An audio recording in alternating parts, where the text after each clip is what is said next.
Coming up next, a Ukrainian student living here in central PA talks about the gut-wrenching events in her family's homeland. I'm distressed, angry, frustrated, at times confused as to why this is happening. Plus, how COVID has affected homelessness and shelters in Center County. And hopes to save a landmark church in Bellefonte, even after its doors closed after 2 centuries. The Center County Report starts now.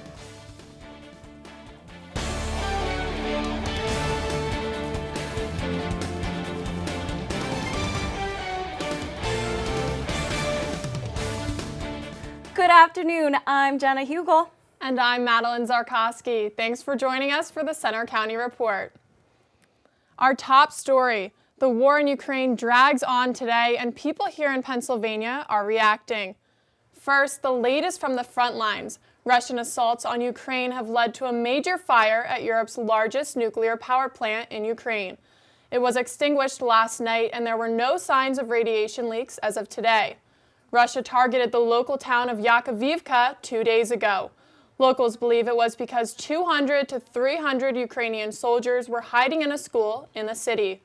More than 1 million people have fled the war-torn Ukraine as casualties and civilian deaths continue to rise.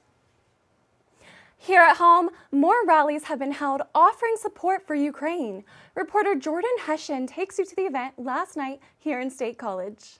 Speeches, chants, telling of poems, and songs serenaded the crowd at one of Penn State's historic landmarks. Last night, Penn State's Ukrainian Society hosted its second rally on the steps of Old Main. Russia's invasion of Ukraine has gone on for 9 days. Despite the destructive invasion, Ukrainian support among Penn State students remains prevalent and strong. Michael Naidan, a Wilksob family professor of Ukrainian studies at Penn State for almost 33 years, was glad to see the Ukrainian Society come together during a time of grief. It's wonderful to see the students who really have this deep love for their own culture and just the way they're singing now and know these songs that are really bonds with their homeland. Tetiana Mekachuk, a native of Ukraine who fled Monday, described how her family members' lives have changed due to the invasion that has led her to leave loved ones for safety in the United States. All my family is in Ukraine, and my adult sons, which are 21 years old, they are students, and now they are not studying, they are training in military camp to fight with Russians. It's obviously clear that the support of Ukraine is pure and alive in State College. Reporting in State College, I'm Jordan Hession for the Center County Report. A Penn State student with deep ties to Ukraine is keeping a close eye on what's happening nearly 5,000 miles away. Reporter Charles Reiner talked with her. Penn State is filled with students from all over the world. Right now, Ukrainian-born and Ukrainian-American students like Sophia Datsko are emotionally stressed. I haven't, quite frankly, been able to sleep. I'm always up to date on my phone because the events that are occurring while we should be sleeping, it's already daybreak in Ukraine. They're recovering from, the attacks overnight. They're recovering. The morning is here, another welcoming day that they're alive, that they can thank God for that opportunity. And in terms of myself, I have not attended any social events or even had the opportunity to, because I just feel incredibly guilty even doing that when not only my family, but people like me, there are Ukrainians out there that are losing their lives, that are having their homes destroyed, that are just fighting for their own ability to have a free and independent country. Datsko, vice president of the Penn State Ukrainian Society, said there's no shortage of support in the community. The support within our organization has been remarkable. We have a group chat where we're constantly posting news updates, we're constantly having some sort of discourse, always welcoming new members, kind of keeping them up to date, keeping informed. We're very open with our members in saying that if you need to reach out to us, if you need to stay at a place, you can always stay at my place. We can grab a cup of coffee if you just want to get distracted. People around the world are hoping for the conflict to end soon, and Datsko is no different. I'm an American citizen first. I respect that. I think everyone just hopes that this is a short-lived war and that the inevitable victory that Ukraine will have comes soon. I'm Charles Reiner for the Center County Report. Datsko recommends donating either to the Ukrainian Humanitarian Fund or the Penn State Ukrainian Society's Venmo Fund. She says all proceeds go toward efforts in Ukraine. In national news, President Joe Biden delivered a State of the Union address this past Tuesday. Reporter Meredith Lee has more. On Tuesday, President Joe Biden delivered his State of the Union address to Congress and the world. He began his speech with a nearly 10-minute briefing on his commitment to assisting Ukraine amid the Russian attacks. Biden confirmed his decisions to send aid to Ukraine with an active military presence ready to defend nearby NATO countries, as well as an increase in sanctions targeting Russia's economy and its access to technology. Putin may circle Kyiv with tanks, but he'll never gain the hearts and souls of the Iranian people. Reflecting on this past year's events, Biden also talks about the importance of bipartisan support in Congress. And he expects his administration to tackle issues including gun violence, LGBTQ+ rights, taxes on corporations, and cutting inflation. Now, in addition to the strong messaging in support of Ukraine, one of the most notable features of this year's State of the Union address was the sheer amount of legislation that President Biden proposed to Congress. Dr. Andrew Vitek, professor of political science at Penn State, says gaining bipartisan support seems unlikely, especially with the midterms coming up. I would say that most of the bipartisan goodwill has already dried up in most cases. But in taking steps to solve major issues the administration currently faces, Vitek believes Biden's message was received. I think, on the scale of reasonable expectations for a State of the Union address, I would say that the administration likely got what they wanted out of it. In University Park, I'm Meredith Lee with Center County Report. President Biden's current approval rating sits at 43%. A big political development in Central PA this week. Congressman Fred Keller has announced he will not seek re-election. Keller says the new state congressional map would have forced him to compete against a fellow Republican. Keller has represented the 12th district for the past 3 years, but he would have faced Dan Muser in the 9th district in this year's election. Now the latest on COVID in our area. And again, news is positive. Mount Nittany Medical Center reports just 12 COVID inpatients today. That's down 8 from 3 days ago. And Center County's weekly average of new cases is at its lowest point since last August. Meanwhile, Penn State is relaxing its masking policy and many indoor common spaces on some campuses. Students, staff, and faculty will still have to wear masks in classrooms, labs, and other academic and creative spaces on all campuses, except when involved in extracurricular activities. The number of homeless people in our community has been increasing in recent months.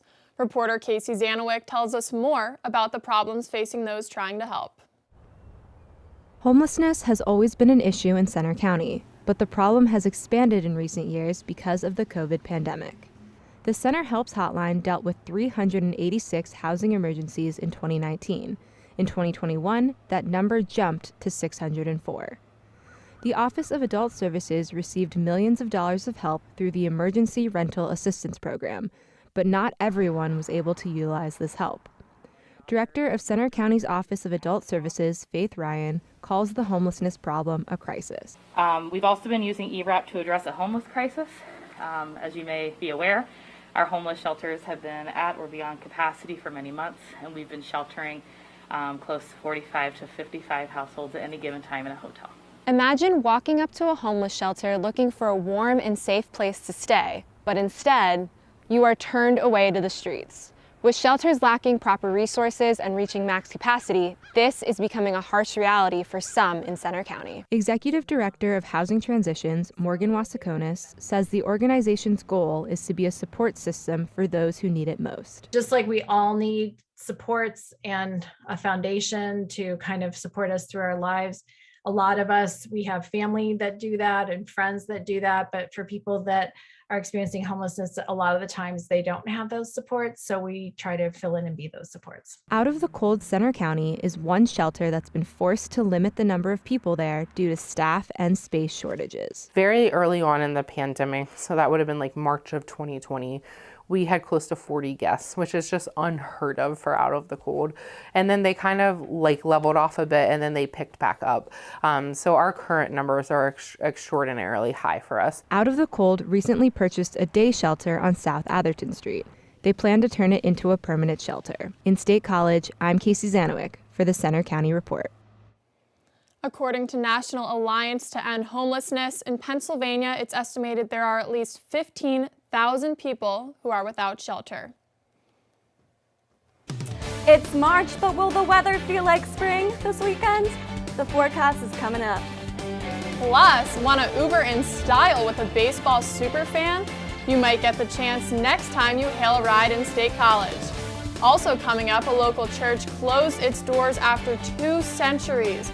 But a determined group of people hope that's not the end of the church's story. So, I'm kind of new here, but I've noticed a trend. My human does this funny thing where she goes around and gets all my toys, and then she hides them in that basket by the door. But it's always the same basket, and it's always in the same place. And then she acts so surprised when I find them, but, she's putting them in the same basket. Again. It's like, hello? That's where you put it last time. You were the worst at hide and go seek.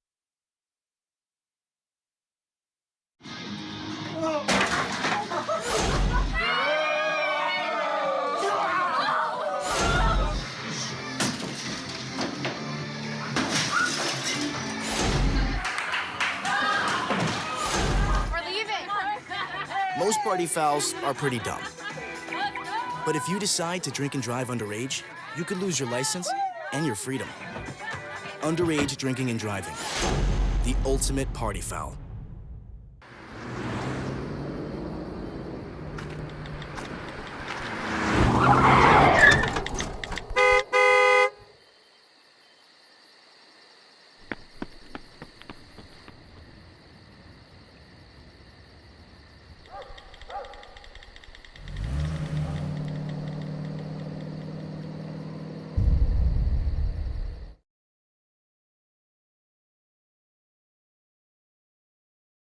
You're doing great. We're gonna try this again, okay? Okay. Wheels, pedals, handlebar, brakes. Sit up straight, keep your weight in the center, keep your eyes on the road, hands on the grips, button the seat. If we feel ourselves falling, what do? Just keep pedaling. Good girl. Now remember, it's all about balance and steering. Steer with your hands, steer with your body. Steer into the corners and you stay out of trouble. And the bell's your buddy, so go ahead and ding that. All right, you ready? Here we go. Pedal, honey, pedal. There you go, you're a bike rider. Most parenting is hard to do in just 2 minutes. But 2 minutes twice a day making sure they brush is easier, and it could help save them from a lifetime of tooth pain.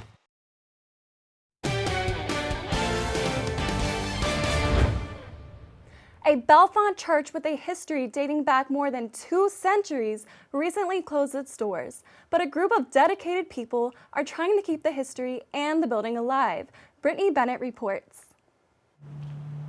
The First Presbyterian Church at Bellefonte was 221 years old when it closed its doors on Christmas Eve. An aging congregation, financial cost, and a change in culture led to the shutdown. Former mayor and church elder Candace Daniker says churches need ways to appeal to a younger audience.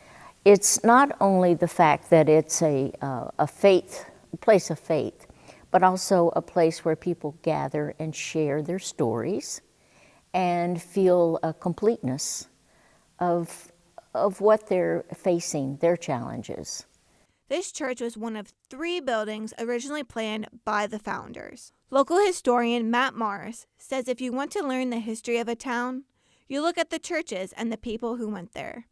And those who went here were governors and generals important to the community.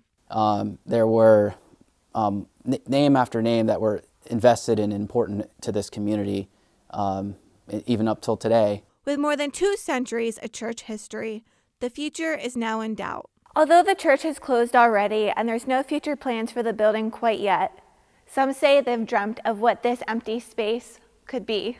But my hope is that whoever does then take possession of the building will continue with outreach to the community, because this church has been very active in the community with programs. There's a bright future for this church building, even if it's not as a church.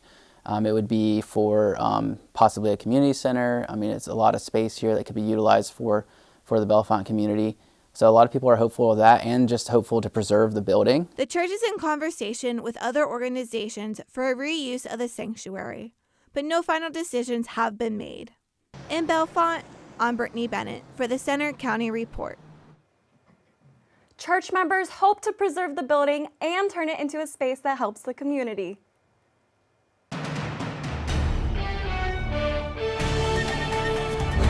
Hello everyone, I'm Penn State student meteorologist Jacob Hare.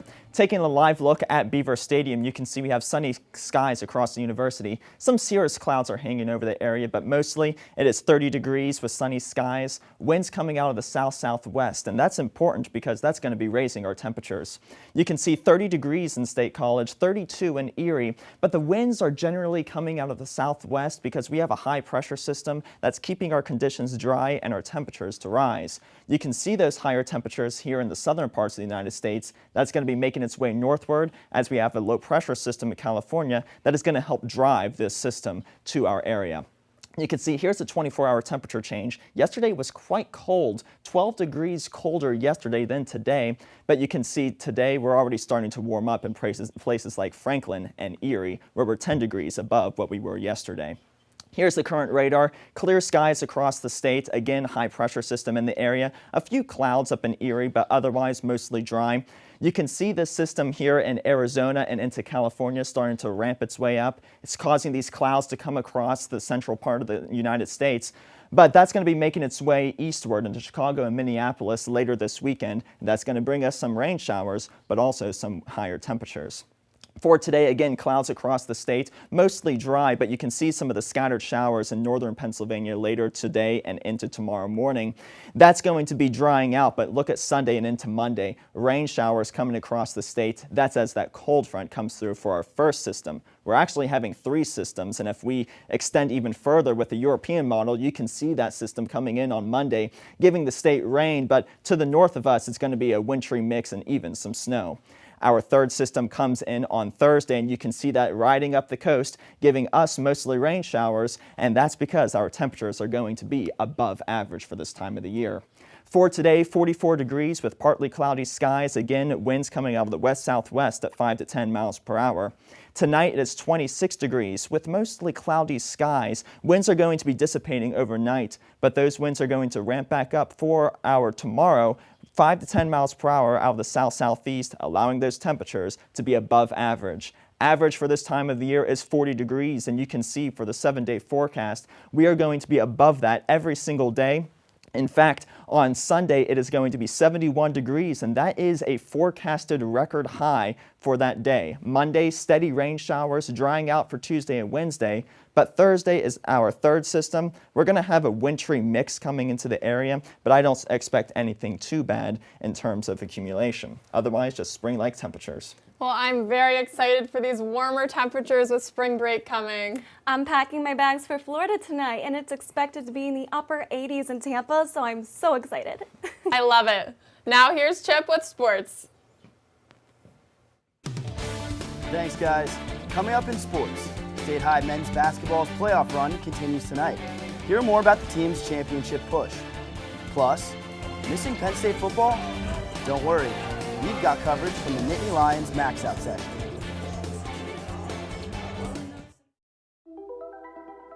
Todd's a great guy. I mean, look at him. What a sweetheart. Attaboy. Wait, Todd, what are you doing? How totally selfish and un-Todd-like of you. Come on, Todd. Come on, man. Hi, I'm Peter. And there's nothing I love more than sharing vegetables with my friends. Come on in! Help yourself to anything. That's why we give our food the utmost respect it deserves. Did you know there are simple steps we can all take to help save food? You can cook it, store it, even share it. Just don't waste it. Because when it comes to food, better ate than never. To learn more, visit SaveTheFood.com. This year, patriotism shouldn't just be about pride of country. It should be about love. Remember that to love America is to love all Americans, because love has no labels. So, I'm kind of new here, but I've noticed a trend. My human does this funny thing where she goes around and gets all my toys, and then she hides them in that basket by the door. It's like, hello, that's where you put it last time. You were the worst at hide and go seek. So you see, son, good manners are important. Should I go through it again? Yes. Yes, please. Yes, please. Exactly. Always say please, thank you, you're welcome, excuse me, sit up straight, hold doors open for ladies. If the door's locked, knock first. Don't burp, don't swear, don't stare, don't use bad language, or talk with your mouth full. Keep your elbows off the table. What table? And don't interrupt. Cover your mouth when you cough or sneeze. On the bus, give your seat up to anybody who has trouble standing. Bottom line, treat others the way you want to be treated. Got it? Got it. Good talk. Most parenting is hard to do in just 2 minutes. But 2 minutes twice a day making sure they brush is easier, and it could help save them from a lifetime of tooth pain.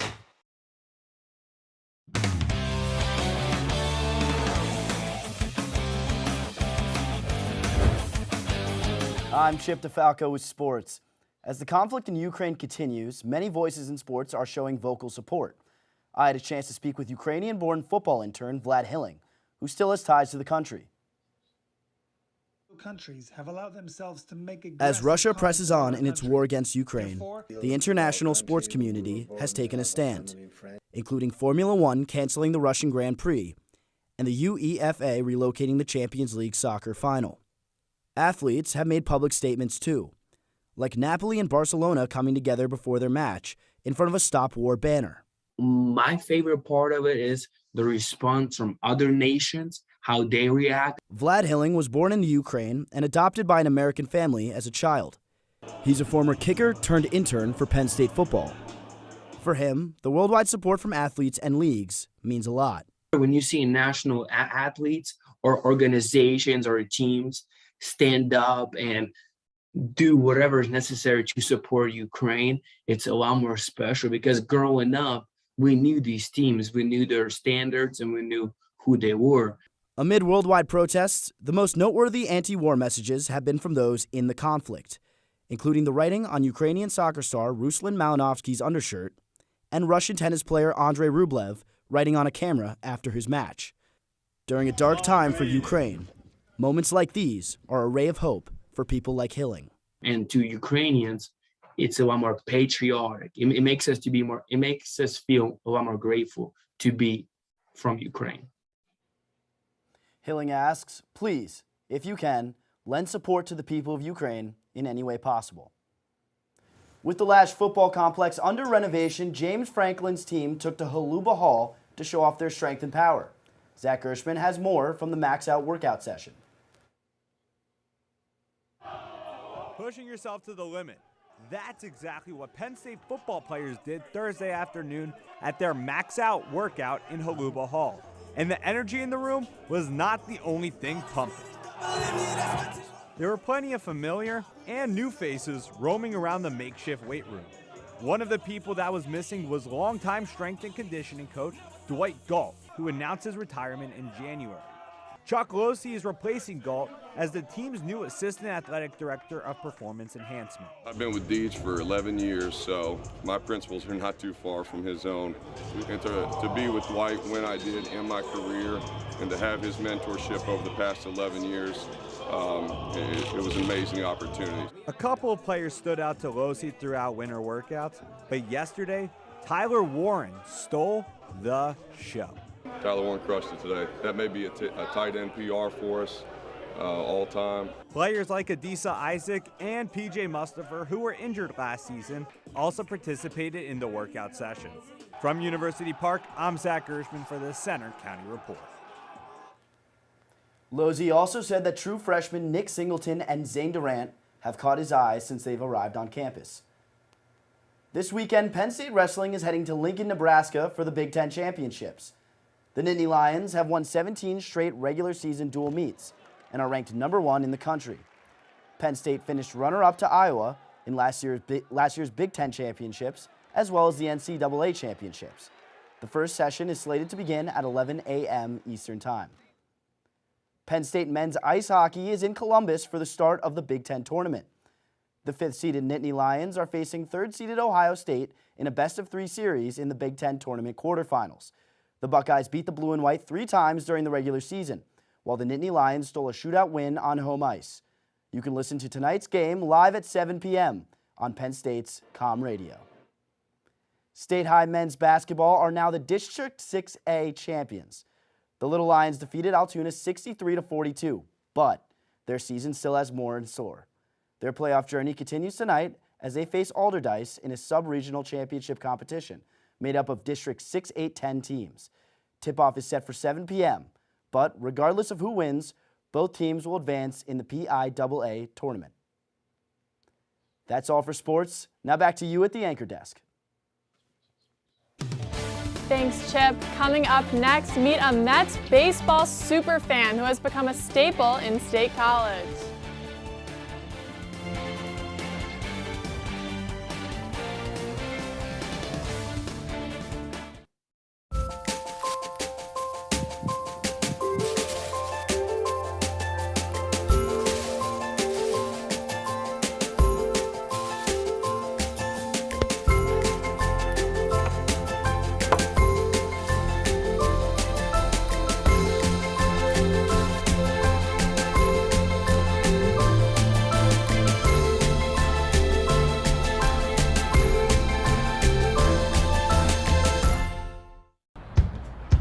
Taught him how to hit a baseball,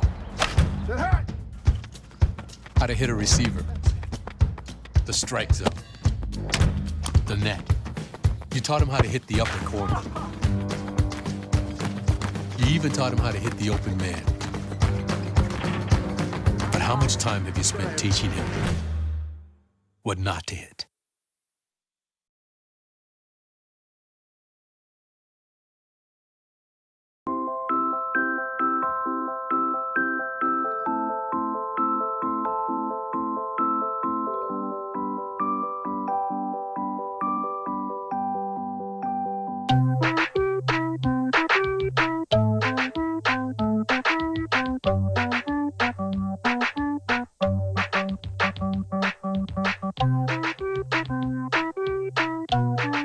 Start a story. Adopt at theshelterpetproject.org. There's one thing you can never have sex without. It's not something you buy. Or something you take. In fact, there's only one way to get it. It has to be given to you, freely. It's consent. Because sex without it isn't sex. It's rape. Consent. If you don't get it, you don't get it.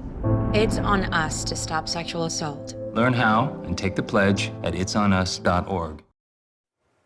Imagine you call an Uber and a car highlighting baseball history pulls up.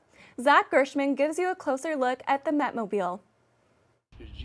State College has a super fan, but it's not one for the Nittany Lions. Meet Dan, or as people like to call him, Dan the Met fan. Dan is an Uber driver, but here in the middle of Pennsylvania, his car is decked out in New York Mets blue and orange. I'm a diehard Met fan, and, you know, I'll put it out there, let people know that I am. As far as I can remember, seen the Mets play the Pirates, beat the Pirates, and the Mets were my team. Dan knows repping Mets colors in Pirates and Phillies country can be tough. I know it's daring being around here, you know, it is Philly territory, you know what I mean? But I'm a New Yorker, I'm from Brooklyn, so, you know, deal with it. But the Metmobile has become a State College staple. You know, I get a lot of Philly fans and Pirate fans, but, you know, they're also baseball fans, you know, and that's what makes me feel good about it. If you're a baseball fan, you'll appreciate it. I mean, people get in my car, they say, I've been dying to get in this car for years, you know? Citi Field may be 250 miles away from State College here, but there will always be a piece of Mets history and baseball history here in Happy Valley. The car features some of baseball's historic moments, from Hall of Famer Tom Seaver, the ace of the '69 World Series team, to when Pete Alonso set the record for home runs by a rookie at 53. And more to come. Like now we got some new players, so they're gonna go on the car somewhere. If I got the room, it's something's going somewhere. In State College, I'm Zach Gershman for the Center County Report. Dan says seeing people admire his car is always a special feeling for him. That's all for today's newscast. But you can follow us anytime for breaking news on our Center County Report Twitter. And you can see our stories on our Facebook page and our website. Have a good day.